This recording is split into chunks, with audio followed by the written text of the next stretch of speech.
आशियाई कनिष्ठ वैयक्तिक स्क्वॉश अजिंक्यपद स्पर्धेत भारताला किमान 7 पदकांची हमी। क्या बात है। नमस्कार, मी मानसी आणि या व्हिडिओमधून जाणून घेऊयात स्क्वॉश जगतातल्या या आनंदाच्या बातमीबद्दल। कोरियामध्ये सुरू असलेल्या 32व्या आशियाई कनिष्ठ वैयक्तिक स्क्वॉश अजिंक्यपद स्पर्धेत भारतीय खेळाडूंनी यंदा जबरदस्त कामगिरी केली। एकूण 7 भारतीय खेळाडूंनी उपांत्य फेरीत प्रवेश केलाय। त्यामुळे झालंय काय की भारताला या स्पर्धेमध्ये किमान 7 पदकं तर नक्की मिळणार हे निश्चित आहे आणि भारतीय क्रीडा विश्व यामुळे अत्यंत उत्साहात आहे। भारताने स्क्वॉश अजिंक्यपदाच्या गेल्या दोन्ही आवृत्त्यांमध्ये प्रत्येकी 4 पदकं जिंकली होती। मात्र यंदा 7 खेळाडूंनी उपांत्य फेरी गाठल्यामुळे भारताची उत्तम कामगिरी अजूनच अधोरेखित झाली आणि त्यासोबतच या खेळाडूंनी देशाची जबाबदारी सुद्धा वाढवली आहे।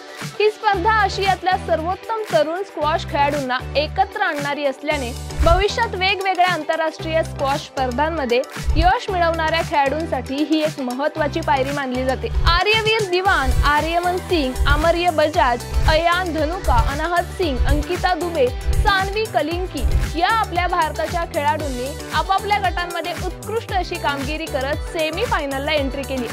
विशेष म्हणजे अंडर 19 मुलींच्या गटात स्टार प्लेयर अनाहत सिंग हिने पुन्हा एकदा आपली कामगिरी सिद्ध करत उपांत्य फेरी गाठली आहे आणि तिचा फॉर्म सध्या चांगलाच चर्चेत आहे। मागच्या दोन्ही सीझन मधल्या सातत्याने आणि यंदाच्या प्रगतीमुळे भारतीय स्क्वॉश संघाचे प्रशिक्षक आणि खेळाडू सध्या आत्मविश्वासाने परिपूर्ण असून अंतिम फेरीतही आपले हे खेळाडू पोहोचतीलच अशी आशा आहे। तर मित्रांनो, हा आंतरराष्ट्रीय टप्पा भविष्यातील मोठ्या स्पर्धांसाठीची एक पायरी ठरतोय।